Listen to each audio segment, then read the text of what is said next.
There's a saying in the 12-step community of how it works, and it goes that God could and would if he were sought. And I want to speak a little bit about that today and talk about where I'm at in my own journey. That God could and would if he were sought. A lot of times I ask myself and I ask for assistance because things that I'm going through, they can be very challenging and I need help.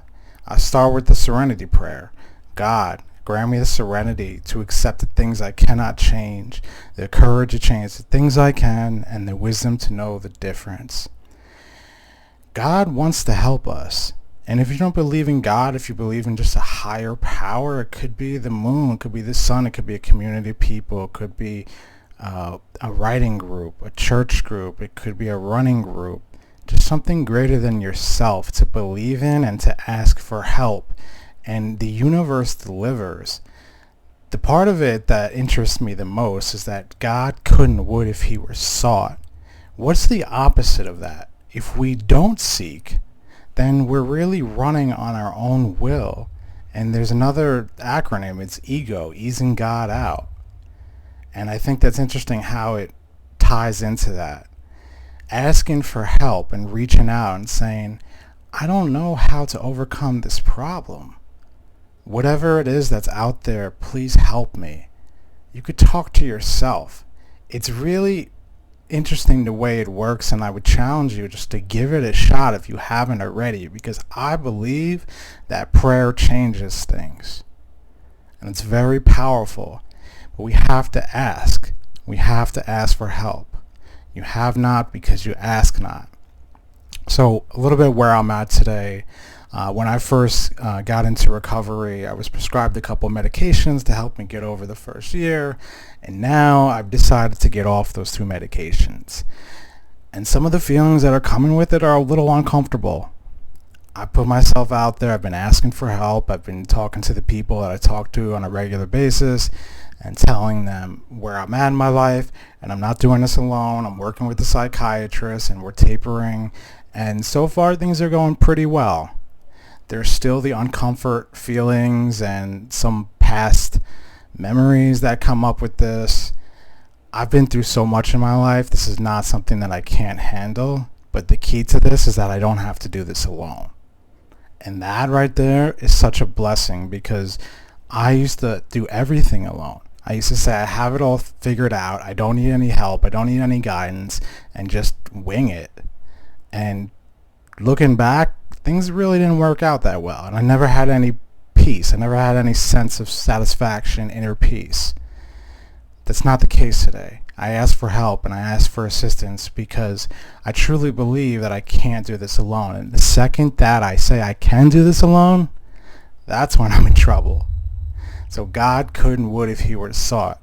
So think about something that you're going through, whether you need more patience or you're overcoming an addiction. Whatever it is, just ask for help and say a prayer.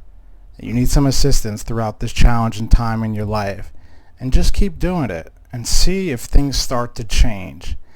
I believe that a lot of this starts within the mind, and the reason why we don't ask is because we don't feel like we're worthy. We don't feel like we're worthy of being helped or having good things happen to us or changing. So we hesitate and we don't ask and we keep things to ourselves, and that's isolation. The opposite of addiction is connection. And I'm in a class right now for forensic psychology, and the title is Understanding Addiction Through Research. And one of the things that we've been talking about recently is addiction a brain disease? And there's some students who believe it, some students who don't, but it comes down to the ultimate question. Does anybody say in their life, when I grow up, I want to be an addict, or I'm choosing to be an addict? It just doesn't happen. You don't choose addiction. It happens through a series of events. So if the question is it a brain disease? I mean, if it was so easy just to say no, would we be experiencing the opioid epidemic and everything else that has happened in these past 40, 50 years? It makes you think. No one says, I'm going to be an alcoholic. I'm going to be an addict. It just happens over time. It's through progression. Addiction is a mental and physical brain disease. It's not a moral failing. And I truly believe that. And some don't, and that's okay. If you don't, just be compassionate. When I see somebody on the street who's homeless or who's just really going through it, I don't look at that person in a negative way, because I realize that person's sick. I've been there myself. I was that person. And sometimes, you can feel like the judgment part of your brain. You feel like you don't know how to help this person, or even that, you may not be in that place anymore and you don't need to help, or you don't need to say anything. And I think we all get like that. It's normal. But when it comes down to it, that person's suffering. They didn't choose to be homeless. They didn't choose to be an addict. This is just what happens when we can't escape the grips of addiction and alcoholism. It's a really challenging thing, and it's said before that addiction is measured in decades, and I truly believe that. I talk about these things because it's what's happening in my life. And another testament of how a higher power has really guided me in my thought process is that, I've gotten 2 new jobs recently. My first year in sobriety, I was living in a halfway house, and now I'm going to be working in a halfway house. I mean, talk about full circle. It's such a blessing. I'm going to be helping clients, mentoring them, helping them overcome addiction and alcoholism, and just provide my experience, strength, and hope. And that is so cool to me. I've really wanted to get out of the hospitality industry, and I think that this is a great segue. It's an entry-level position, but I have to start somewhere. And I hope that I could stay humble and just keep taking a slice of that humble pie, because, there's that part of me that wants to be the director already. I want to have grad school already in the bag, and I don't want to, it takes patience. It takes time. And the other gig that I picked up is through a program, and it's at a peer mentor position at the school that I am. And I'm helping students navigate, write resumes, come up with decisions regarding college. And it's so cool, because when I first went back to school about 3 semesters already ago, that was the first place that I went to, and the woman helped me pick out a major. And since then, I've changed my major, but I remember how lost I felt, and I needed guidance, and I needed assistance, and she helped me.